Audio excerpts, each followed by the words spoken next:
bikin dulu, bikin upload, karena menurut saya itu trial error kita tuh di situ. Dan kita bikin, kita upload, kita di komen jelek sama orang.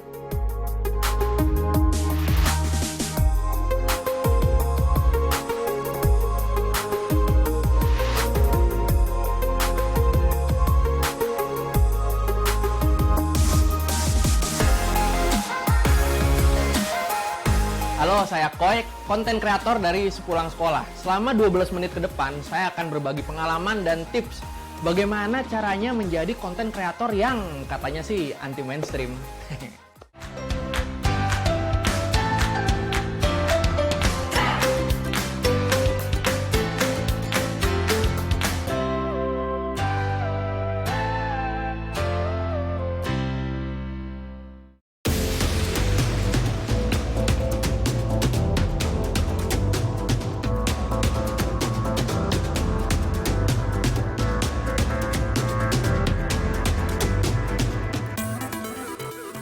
Asal mula nama Koy itu sebenarnya bukan nama asli ya, nggak ada hubungannya nama Koy sama nama asli saya, nama di KTP saya. Koy itu aslinya dulu nama forum, nama di forum. Jadi dulu saya suka ikut forum-forum internet gitu. Nah itu dulu namanya Koy di situ. Habis itu, saya jadi ikut stand up. Saya berpikir kalau kayaknya kalau pakai nama asli ini menjadi beban pemberian nama orang tua, karena namanya kan bagus nih aslinya. Kayaknya di stand up nih saya agak-agak meracau gitu kan, kayak jangan pakai nama asli deh, pakai nama dari forum aja. Dari situ Koy akhirnya dikenal Koy, terus ya udah bikin konten juga pakai nama Koy, akhirnya keterusan sampai sekarang jadi dikenalnya sebagai Koy. Kecuali orang-orang catatan sipil taunya nama asli. Oke, awal mula jadi konten kreator itu ini sih lebih ke nggak sengaja sih. Sebenarnya awal-awal nggak kepikiran. Dulu saya kuliah di jurusan broadcast, terus sempat kerja di TV juga. Dari situ sempat jadi stand up comedian juga, walaupun sepertinya tidak sukses-sukses banget. Nah dari situ habis itu ilmu di stand up ini kan nggak ada kan, kayak teori-teori berkomedi ini seperti apa. Terus nyari kayak panjangannya kemana nih, karena bersaing di stand up kayaknya udah agak nggak mungkin kan. Akhirnya ngelihat kalau konten kreator mulai rame, terus ya di situ dicarilah kayak tipe-tipe konten yang cocok buat saya nih yang seperti apa gitu. Nah dari awal bikin konten itu juga akhirnya merambah ke punya webtoon, YouTube juga hidup. Nah dari situ akhirnya mulai fokus di konten kreator. Pertama kenapa saya mengambil kreator di bidang edukasi ya. Pertama adalah alasan pribadinya, saya malu kalau ada orang nonton terus isinya cuma kayak sok bandel, sok ngerjain orang gitu. Malu sendiri aja dari diri sendiri ya. Terus ya itu karena saya punya idealisme sendiri kalau apa konten yang saya bikin harus berguna bagi yang nonton. Orang harus dapat value lebih, akhirnya biar kita jadi bangsa yang terus mencari tahu tentang kayak ada pengetahuan apa lagi sih ini. Karena kan di luar sana sebenarnya banyak kan info-info yang tersebar tapi kita nggak tahu karena kita malas banget buat nyari tahu itu.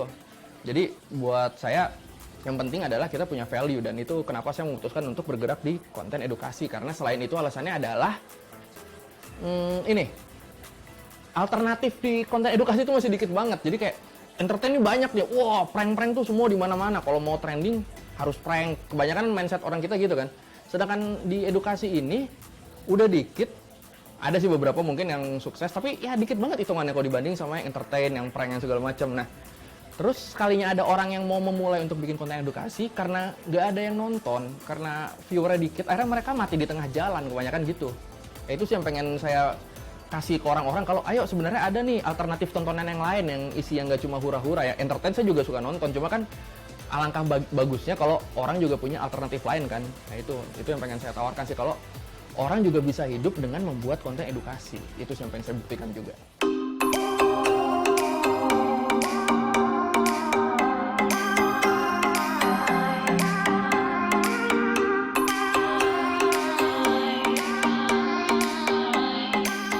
Mulai bikin konten-konten edukasi itu pertama ada di kepala itu mungkin sekitar 2015, terus setahun tuh kayak bikin-bikin konsepnya gimana ya, sampai akhirnya jadi channel saya Sepulang Sekolah.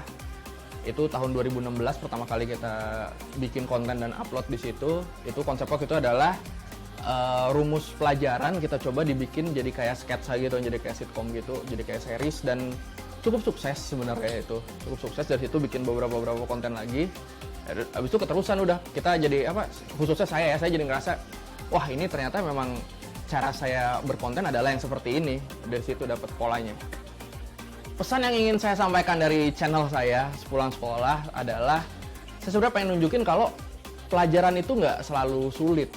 Asal kita bisa ngolahnya, asal kita ngerti apa yang ada di satu rumus, ya kita bisa bikin itu jadi fun. Itu yang pengen saya sampaikan sih. Karena basicnya saya juga bukan orang pintar sebenarnya. SMA dulu juga ranking 2 dari belakang.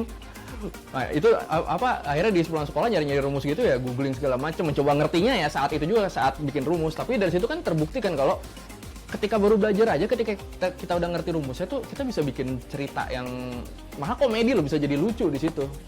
Padahal itu dari rumus sekolah. Itu yang saya sampaikan, kalau belajar itu nggak harus kayak kita baca buku, wah stres, nggak harus gitu. Belajar selalu bisa dibikin fun, asal kita dapet kayak celahnya, gitu sih. Biasanya dapat data-datanya kayak rumus-rumusnya atau info-infonya gitu. Pertama googling tuh, pasti googling. Kedua buat mastiin bener apa nggak itu biasa nanya ke temen yang memang bidangnya di situ, Ya setelah sekian lama saya bikin konten di bidang edukasi ini, so far apresiasi terbesar yang menurut saya yang saya dapat adalah ketika konten-konten saya dijadikan materi pembelajaran nasional karena corona. Jadi waktu itu di TVRI mereka bikin kayak belajar di rumah, itu pokoknya apa, hashtagnya itu belajar di rumah. Jadi kurikulum nasional untuk siswa-siswa yang belajar di rumah. Di situ konten saya banyak dipakai. Jadi lucu sih, kayak kita yang bikin biasa kan nonton di YouTube, ya udah nontonnya ini kita yang bikin ya udah kan. Tapi ketika ada di TV, saya coba nonton. Ketika udah selesai itu ada pertanyaan nih. Apakah yang Koi lakukan tadi termasuk dalam rumus apa gitu-gitu. Lucu juga sih itu sih. Itu benar-benar kayak impian saya kan sebenarnya kan konten-konten saya ini bisa bermanfaat buat orang banyak kan, ketika itu akhirnya jadi kayak kurikulum nasional yang semua murid SMA wajib nonton dan wajib mengerti, terus mereka harus jawab pertanyaan di situ, ya itu kayak sebuah prestasi buat saya.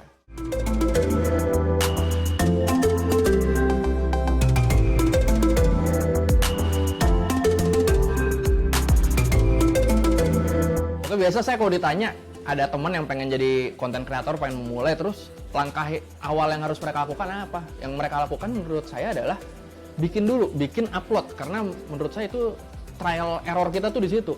Dan kita bikin, kita upload, kita di komen jelek sama orang, ya itu akan jadi kayak evaluasi buat konten kita sama diri kita. Kalau kita menghadapi satu komen jelek terus kita baper, terus kita nggak mau bikin konten lagi, mungkin memang kita nggak cocok buat jadi konten kreator kan. Karena sebagus-bagusnya diri kita, komen jelek tuh bakal tetap ada pasti. Nggak mungkin 100% komen bagus tuh. Nggak mungkin semuanya like, nggak ada dislike, itu nggak mungkin. Apakah jadi konten kreator tuh butuh skill tertentu? Menurut saya skill butuh, cuma ya tidak harus spesifik. Misalnya skill harus ngedit video, nggak gitu juga sih. Apapun skill kita, asal kita dapat celahnya, itu bisa kita jadiin konten. Makanya kan konten tuh pada akhirnya bermacam-macam kan. Ada yang mungkin dia sinematik banget, bikinnya wah ditonton enak nih. Ada yang cuma ngomong doang, itu kan berarti kan memang skill dia di public speaking. Ada yang dia nggak ngomong, dia nggak ada apa-apa, cuma ngasih lihat gambar tapi view-nya gede, karena emang skill dia di gambar kan. Jadi sebenarnya bukan butuh skill spesifik ya, tapi kita harus bisa memanfaatkan skill yang kita punya, itu sih. Karena saya yakin semua orang itu sebenarnya memiliki keunikannya masing-masing, tergantung gimana mereka ngemasnya dan gimana mereka ngangkatnya, itu aja. Kalau ditanya apakah saya puas dengan apa yang sudah saya capai sekarang sebagai content creator, mungkin saya bersyukur, tapi kalau puas belum sih. Karena ya apa ya, yang saya inginin masih jauh lebih di atas dari ini kan. Cuma ya karena kan saya percaya segala sesuatu tuh harus ada prosesnya, step by step. Stepping itu penting. Nah, jadi walaupun mungkin target saya, impian saya tinggi, tapi ya saya nikmatin proses ngejalaninnya, karena emang ini yang harus dilakuin untuk mencapai titik yang saya pengen tuh itu, sambil tidak lupa bersyukur pasti. Oh ternyata udah sampai sini nih. Kadang saya juga suka nonton konten-konten saya yang lama, suka geli sendiri, ya Allah jelek banget gitu kan. Coba balik lagi, kalau nggak ada konten yang jelek itu ya pasti nggak ada konten yang sekarang, itu sih. Jadi kalau dibilang puas mungkin belum, tapi saya selalu bersyukur atas apa yang sudah saya capai sekarang. Ya salah satu rasa syukur saya adalah saya punya keluarga yang selalu mensupport apapun yang saya lakukan selama saya tidak melakukan tindakan kriminal dan tidak merugikan orang lain, itu sih. Sampai sekarang juga mereka selalu support, kayak mungkin nonton ya, nggak tahu juga ya, mungkin nonton karena kadang kayak bokap tuh suka nanya kayak, ini kemarin konten yang ini gini-gini lah, tahu dia padahal nggak ngomong. Ya udah itu sih, alhamdulillahnya sih itu sih, sampai sekarang mereka masih support walaupun saya juga nggak pernah sharing kalau saya pengen jadi gini, malu juga kan. Cuma dengan mereka tidak melarang itu udah merupakan suatu bentuk support yang sangat besar buat saya. Impian saya ke depannya adalah lebih banyak orang-orang yang menjadi kreator edukasi. Dengan misalnya mereka jadi kreator edukasi itu maksudnya kenapa jadi kreator edukasi, karena saya nonton video-videonya Koi ya, itu saya tuh pengen bisa menginspirasi segitunya sih kalau bisa. Cuma balik lagi kan untuk bisa menginspirasi orang kan kita juga untuk harus menjadi sosok kan, harus nggak bisa tuh orang biasa atau cerita-cerita orang terinspirasi, nggak bisa kan. Ini makanya step by step yang saya jalani sekarang ke situ, karena target besar saya adalah kreator edukasi bisa sama banyaknya dengan kreator entertainment. Jadi alternatif orang untuk nonton konten tuh makin banyak. Pengen nonton yang asik-asikan, mereka bisa ke entertainment. Pengen nambah ini nih, pengen nambah masa otot, pengen nambah pengetahuan dikit, mereka bisa nyari konten edukasi dan pilihannya banyak, nggak cuma 3-4 kreator seperti yang ada sekarang gitu sih.